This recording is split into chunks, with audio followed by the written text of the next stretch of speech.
Hi everyone, my name is Lily and I'm the book reviewer behind Utopia State of Mind, and today we're chatting about The Hunger Games. This is an installment of my series where I read the book and then I look at the adaptation and tell you my thoughts. For me, The Hunger Games is a reread.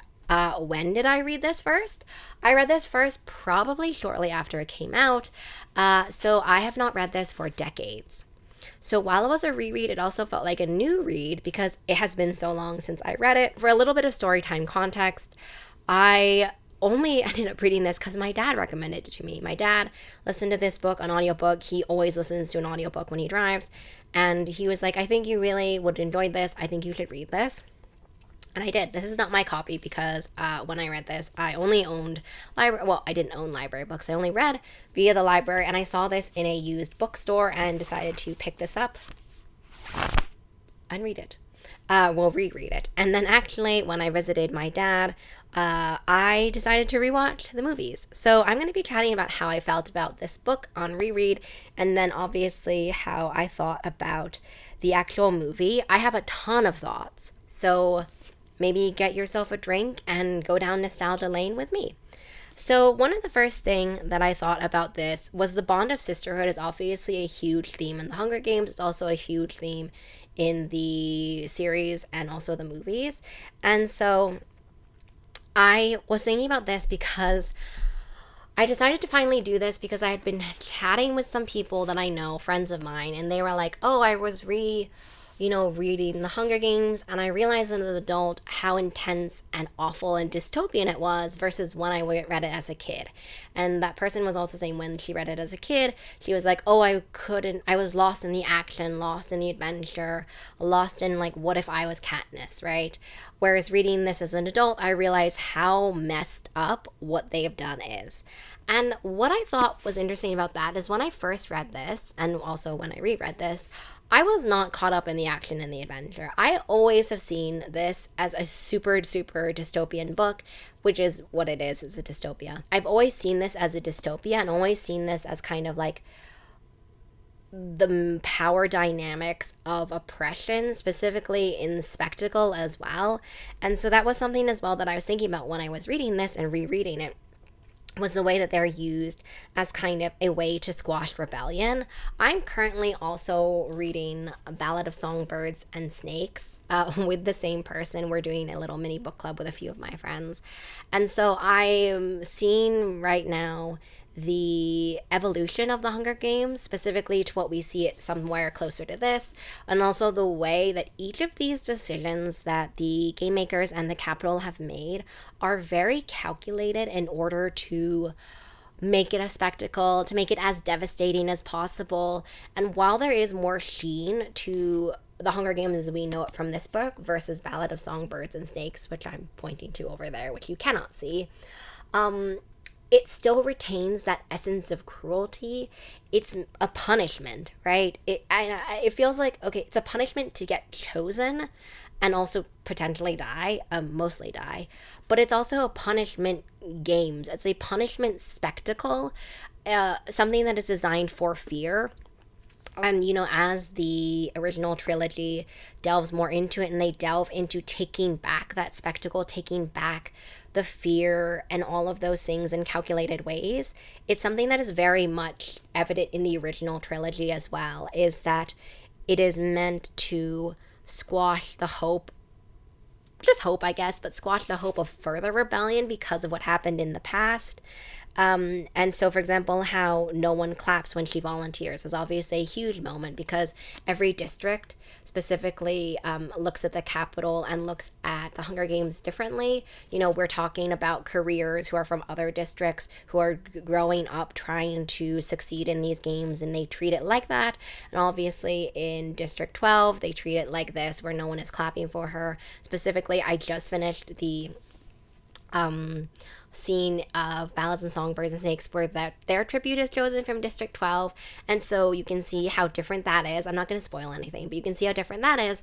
And so we're seeing in very, very subtle ways the different ways in which the districts view the games particularly, right? Even from the name, The Hunger Games, right? It is a direct kind of homage to a play on the fact that, the districts, when they were first trying to rebel, took advantage of their agricultural roots, or some of the district's agricultural roots, to kind of starve the capital. And so it's a direct play on turning that around and being like, you tried to starve us and we were victorious, but now we're going to kind of literally, in most cases, starve your tributes as kind of a way to get back at you forever, really, in the Hunger Games. And so every sort of thing I felt was really interesting. I appreciated it more growing up, or more as a grown-up, reading this book and thinking about all of those different plays on it.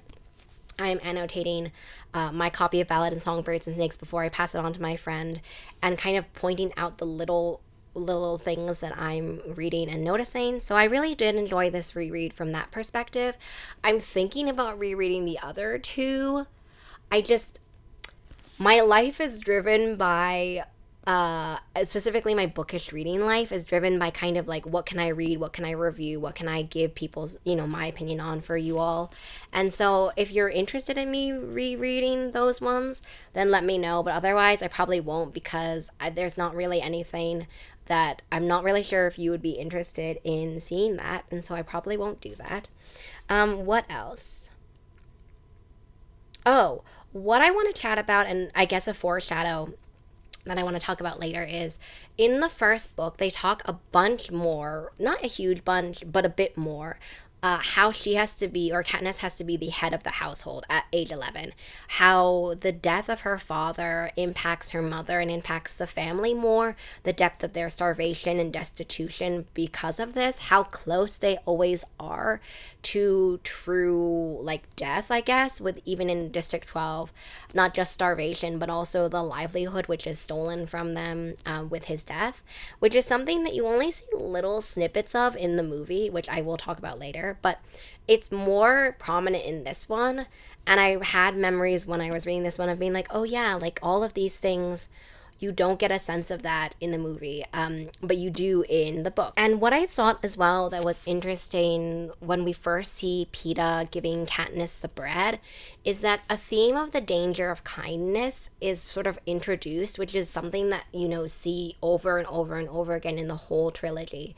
The idea of mercy, the idea of kindness, and how it can be dangerous and not. I mean, you see it directly in the treatment of Peeta in future books, and the way that he is seen as more of a kind, less cutthroat competitor within the games, and people think that they can exploit that, and then the way that it is exploited in the future. So the danger of kindness is set up in a really interesting way that I enjoyed in this book, and so I did want to mention that as well. And I thought as well, which I enjoyed, which I do think you see more in the movie, but I think that what I liked as well is that it's setting up the conflict of Haymitch. So for Haymitch, as a past victor, he's had to mentor these tributes for every game, and just watch them die over and over again. And so at the very beginning, we kind of see him as this character who doesn't really care. He just drinks himself into oblivion, doesn't care about the chances or anything. But when you think about it more as an adult, you see that it's really kind of this coping mechanism for the amount of loss, right? The amount of loss he has had to face, not only doing what he did in games, which I hopefully will read about in the future, but also the loss he experiences every time there's a Hunger Games. And that's another thing about the Hunger Games. It is a process of consistent re-traumatization for communities, for these tributes. Like the danger, the horror of the Hunger Games does not end when they win. I think that is another theme that is explored throughout the rest of the series in a better way. But they are consistently re-traumatized. You see these victors afterwards who have won their games, and they haven't really won, right? And that's the whole point. No one wins the Hunger Games. The only one who wins the Hunger Games is the Capitol. And that specifically you see a little bit in this book as well, right? Haymitch has won his Hunger Games, but he's miserable. He can't really form connections to these tributes because he just watches them die over and over again. He just watches this spectacle, and it reminds him of what he did, but it's just like this callous, cruel way that society in this point consume these people literally, and also consume the spectacle of their deaths. So that was also something that I thought about when I was rereading this one. So one of the things I also want to talk about is the kind of evolution we see of rivals of enemies to friends slash lovers in the Hunger Games. When I read this and when I reread this, I don't see the romance. I know that people really love to chat about Gale versus Peeta versus whatever. And maybe I will try to find Rosie Thor's essay on Katniss and demisexual or ace identity as well, queer identity at the very least, chatting about Katniss, but I just didn't get the like Gale Peeta thing, right? I know that there's not a huge amount of time that Katniss has to kind of devote to thinking about these things as she's in the Hunger Games, but I just did not get the necessarily like, oh my god, I love like Gale, but I have to pretend I'm in love with Peeta. To me, it just goes from certainly rivals and enemies to friends and to what they will do, and love in the sense of like this deep friendship, this kind of trauma bonding, but also this deep friendship and the acknowledgement of Peeta as a character. And less so kind of like, oh my god, I love Peeta so much, right? It never rung true to me when I first read it, and certainly did not upon reread as well, which is something that is hugely talked about, and also maybe more in the movies, this kind of romance element of the Hunger Games. And it just felt to me always like a conversation that a little bit feels out of place, considering the dystopian nature and also considering the narration I've had when I was reading the Hunger Games from Katniss herself. So I did want to mention that because obviously that will be a huge thing brought up for the Hunger Games, as well as that obviously the rebellion and the resistance is chatted about.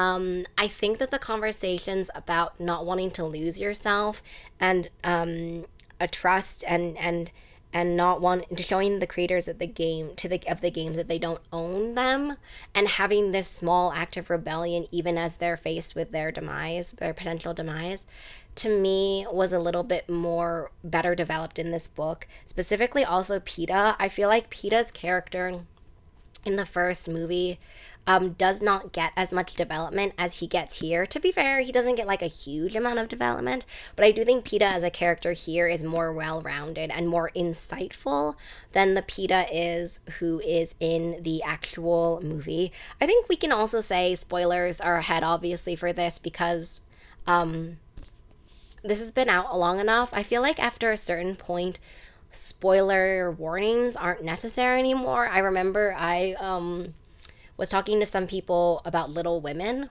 and said, oh yeah, I haven't read Little Women, but obviously I know that this happens. And they're like, oh, spoiler alert. And I was like, Little Women is very, very old. It has had tons and tons of adaptations. It's become sort of, in my mind, a cultural consciousness. It's attained cultural saturation in terms of what we know about the characters and the relationships and what happens in the plot and stuff. To me, The Hunger Games has also reached that level. And so I'm really sorry if you're watching this and you haven't read The Hunger Games or watched The Hunger Games, but obviously this video makes more sense if you have, so I hope that you have. But then I guess I will mention that as well. What I want to chat about finally before we chat about the movie is that at the end of it, I forgot that he got a new leg. Like, I forgot that the damage to his leg was so bad that he actually receives a kind of new prosthetic leg. And I don't feel like that was in the movies. When I was trying to think about, like, is that in the movie? I don't think it is in the movie. So now let's chat about the movie. So one of the things, obviously, that I wanted to talk about, which I've already talked about, is the Gale versus Peeta debate. And I think that I have always been a fan of Peeta in general, mostly because as a kid when I read this, or as a teen when I read this, I found myself really drawn to a character, kind of what I was talking about before, which is really exploring the dangers of kindness, really exploring the idea of a strength that is not necessarily what we would anticipate for what you would need for the Hunger Games. While both Katniss and Peeta have strengths, like Katniss is obviously very good with a bow and arrow, Peeta is very strong, which is mentioned quite a lot, they both have elements to their characters which kind of make them also unsuited for it. One of these different things what they're chatting about is the idea of kindness and is the idea of mercy. And that's certainly a theme in the first book. And I think that PETA to me is more emblematic of that. What I liked about the movie, and what you have to think about also in movie adaptations, is the way that they create the atmosphere in different ways. So, for example, the first introduction to the Hunger Games and to the viewers and in the movies is that we are immediately shown that the games are a source of nightmares, not what unites us. So I'm talking specifically about the scene where we see the kind of intro movie to the Hunger Games, which you get in sort of snippets in the book, but it's sort of put together all together for the movie perspective. And so I thought that was really interesting. The Mockingjay pin as well is sort of focused on more. It's obviously something that is in the series, but it's focused on more in the actual movie because I think we're getting ready for it to become a symbol that we know about.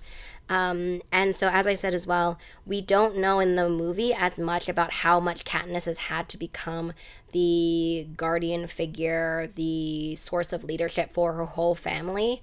In the movie, we have like sort of snippets and sort of, little flashbacks, but I just felt like it's so much better described in the book than it is in the movie, because also in the movie it doesn't feel super like chronological.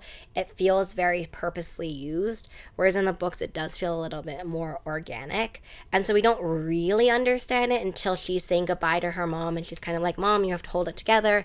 And then we have this flashback. We also get conversations between Snow and the game maker in this movie, which we don't necessarily see in the book because the book is basically just Katniss's perspective. And so it's interesting for that because you get a little bit more of the sense of the calculated nature of the Hunger Games and the calculated nature of what it means and how specific each interaction is and each obstacle is for the tributes. You get more of kind of this idea, specifically also with their game board, their virtual kind of thing, about it being a game. More of the game aspect is more cemented in the movie. I think it's kind of just to give it a little bit more reinforcement of the spectacle and the dehumanization we have of them, like where they're kind of just pieces that we're moving around that we have to figure out where they need to go. The strategic element as a game maker of what we're doing to these people, the dehumanization on that front.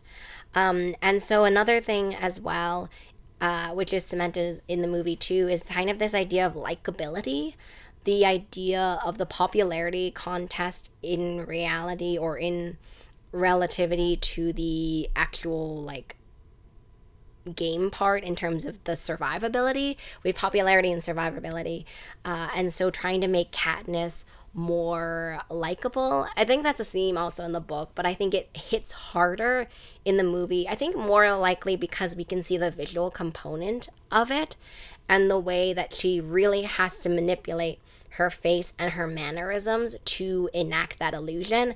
All of these different layers of who Katniss is are really built up in this book and specifically will be built up more. And I'm really wish as a whole, jumping into the future, that we got more of an idea of how those layers break down. I know that the actual epilogue and actual final scenes of the Hunger Games trilogy, that's what I missed the most. I felt like we've devoted 3 books into the creation of Katniss as a character.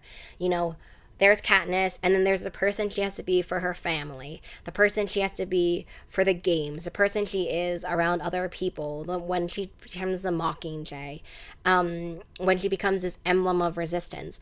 And then to have these different layers stripped back is what I'm really intrigued about, but we never really get to see. So I did miss that, and I've always missed that. I remember it even more when I see the literal the forming of these illusions that are created. And I remember, I wish really we got to see these illusions broken down. I mean, we get to see some broken down and then reformed, but I really wish at the end we get to see that, because I think that it would make the epilogue scenes more realistic and more relatable. Specifically, I mean, I won't talk about it because that is spoilers, but for the end.